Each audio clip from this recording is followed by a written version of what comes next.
muhorane umukama.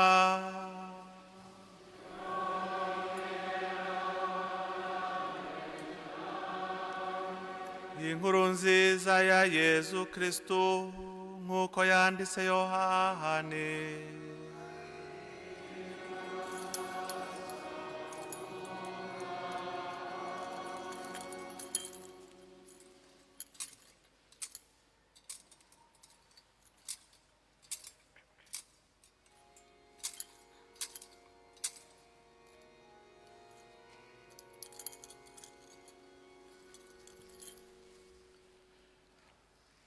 Umusi umwe Pilato yabajije Yezu ati uri umwami w'abayahudi?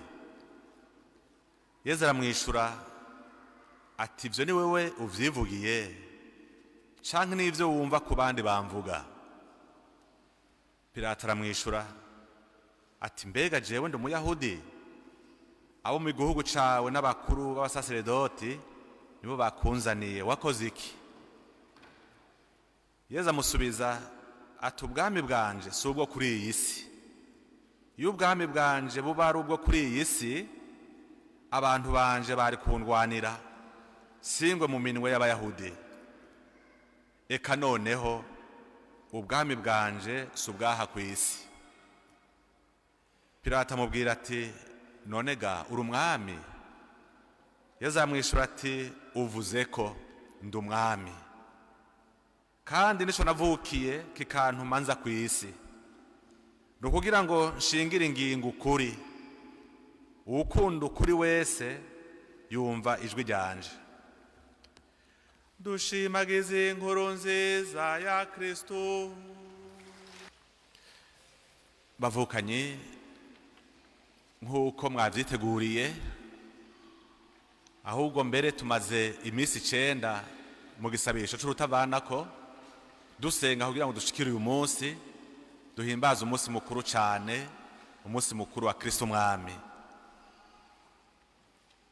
Guhimbaza Kristu Mwami no gutangaza ko naho hari abami bo ku isi, hakaba abatwara ibihugu, hariho umwami w'abasi bakwisambura.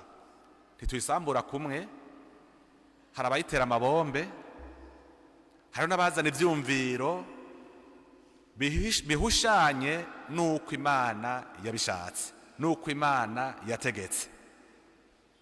Hari ivyumviro vyinshi.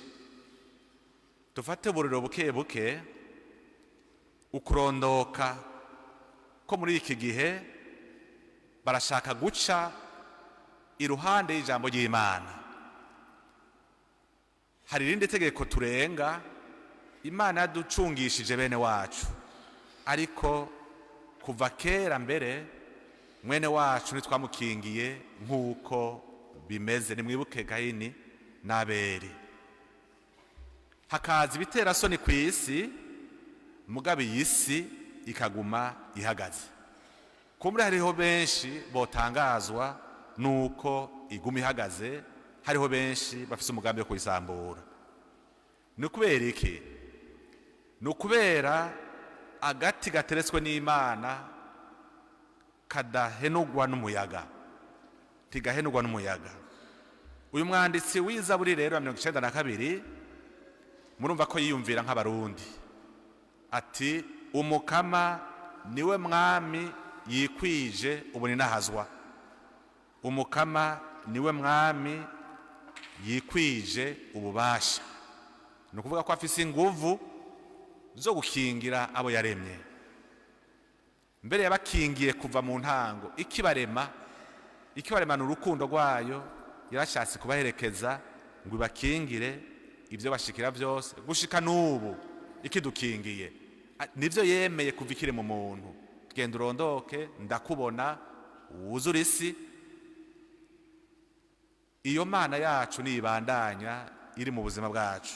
Niyo mvo rero idutuma tuza gukenguruka, tukaza twashajije twigina iyo Mana yacu, twigina Kristu ko ari we mwami.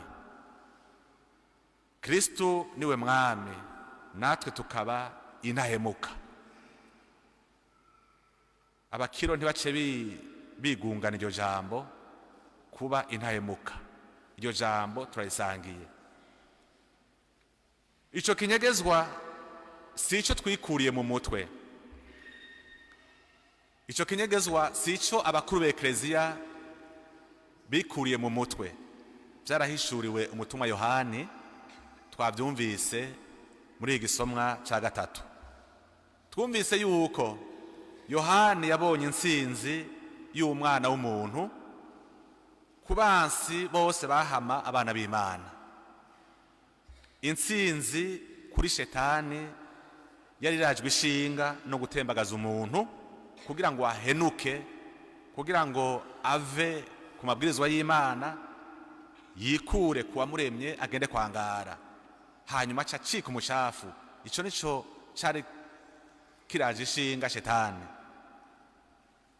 Uwatsinze rero ngo yaraje, mugabo igitangaje twumvise no muri ibi gisomwa c'ibyahishuwe ngo yaje mu gipfungu. Nukuvuga ataboneka neza, aho umuntu atazi ubwenge yo mutegera. Ntibashobora kumumenya neza uwo ari we. Urunganwe rwa Yezu muravyibuka, ntibashobora kumubona yuko aje nk'umwami. Baramwihendako kuko baje ngene aje, babonye aje yicishije bugufi. Nivyo rero vyabaye kuri Yezu Kristu. Ntibashotse bamenya n'intsinzi yiwe kuko atayerekanye mu nguvu. Nta bantu yazanye atondeka kugira ngo abahe inkoho bagende kugwana. Muri bakataye Kenya yazanye ku kintu abantu bari bamenyereye, bibaza bati nta ntsinzi yoboneka ku muntu adafise ingabo, ku muntu adafise abantu bamugwanira, badafise amablende n'ibindi. Iyo ngendo ya Yezu Kristu yo kuza uko abantu batari bamwiteze niyo yonyene yashoboye gutsinda burundu, itsinda igicumuro, atsinda shetani.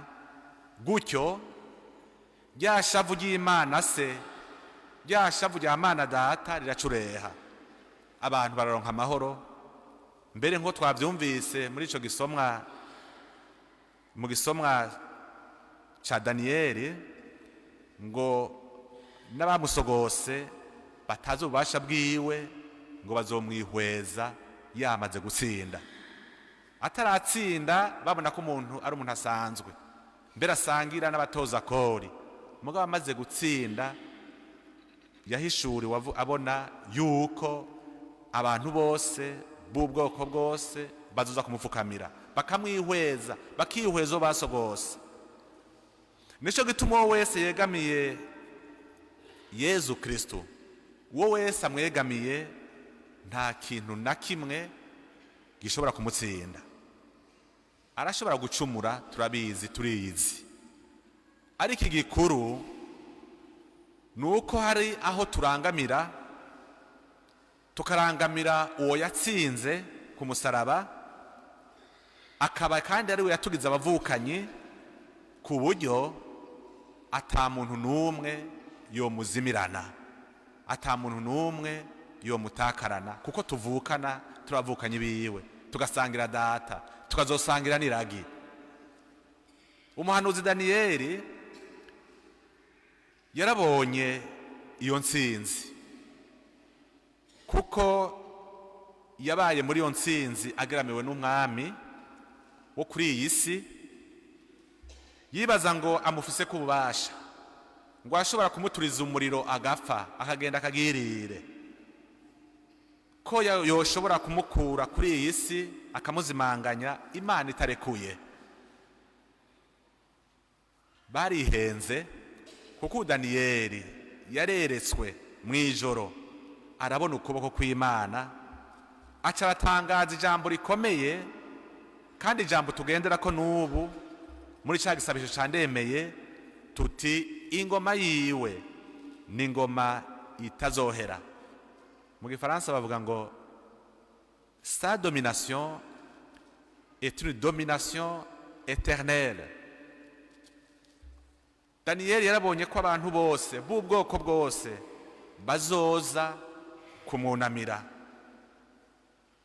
Aho rero ho twovuga tuti turi abana b'Imana, dufise umutegetsi akomeye, dufise aho dutegekwa hakomeye kwa Yezu Kristu. None iri jambo turitegere neza, mugabo kandi ridutere n'intege. Muribuka Yozuwe ko yari umugwanyi, yafasha Musa kubandanya baje Kanahani. Ku ruhande rw'igisabisho yari Musa, mugabo hageze aho guterana ibipfunsi haza Yozuwe.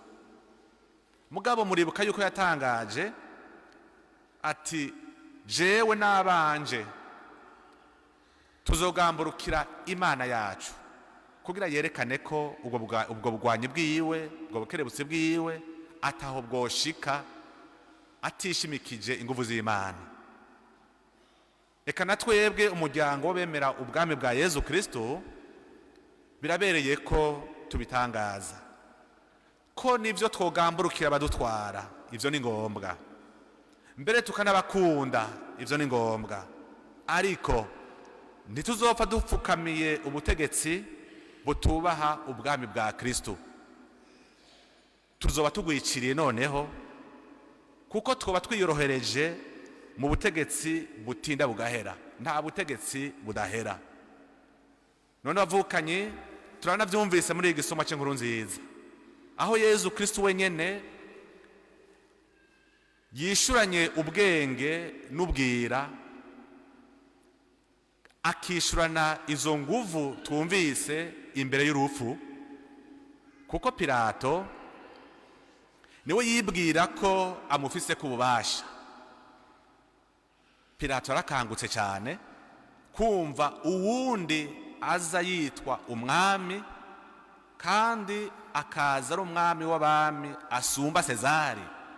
Muca mumva yuko bitari kwinjira mutima wiwe. Nico gituma yabanje guhera ku ntambwe ntoya ati mbega nankana uri umwami w'Abayahudi.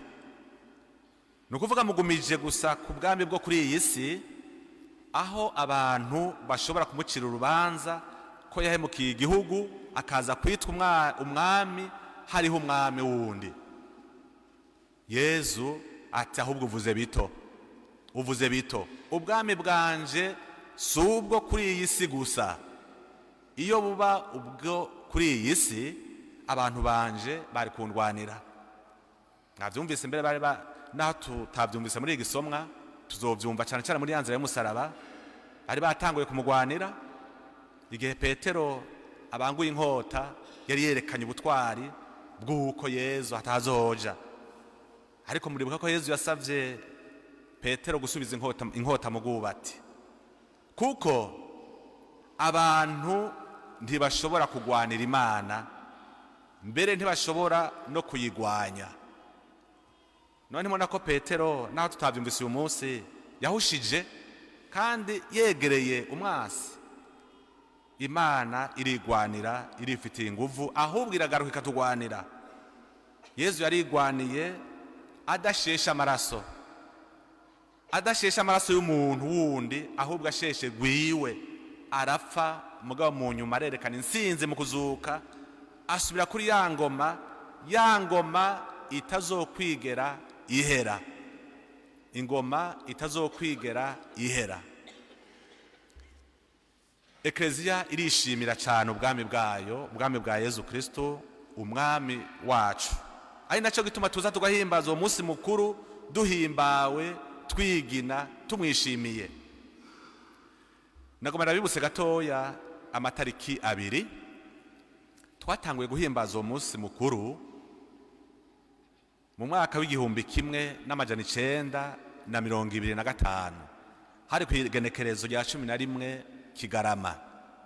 Mugabo suko Yezu yigeze asiba kuba umwami. Nukubera iki? Nuko Papa Pio wa 11 yarahanganye n'abaframaso, bamwe bishimira inguvu zabo bagashaka kwitwara kuba ba bugabo bwigaba, ko abarayike bafise umwami wabo ibya Sezari ntihagire umuntu abyisukamwo, ntihagire ab'Imana babijamwo. Ari naco gituma rero bari basinye haheze imyaka 200 mu mwaka w'1905 gutandukanya ubutegetsi hagati ya Ekleziya n'amareta. Niho rero papa yakoma induru yishimikije ijambo ry'Imana, yandika ikete kw'isi yose avuga ati quas primas, nukuvuga ko abami bariho nivyo, ariko hariho uwa mbere ni Yezu Kristu. Avyandikira isi yose.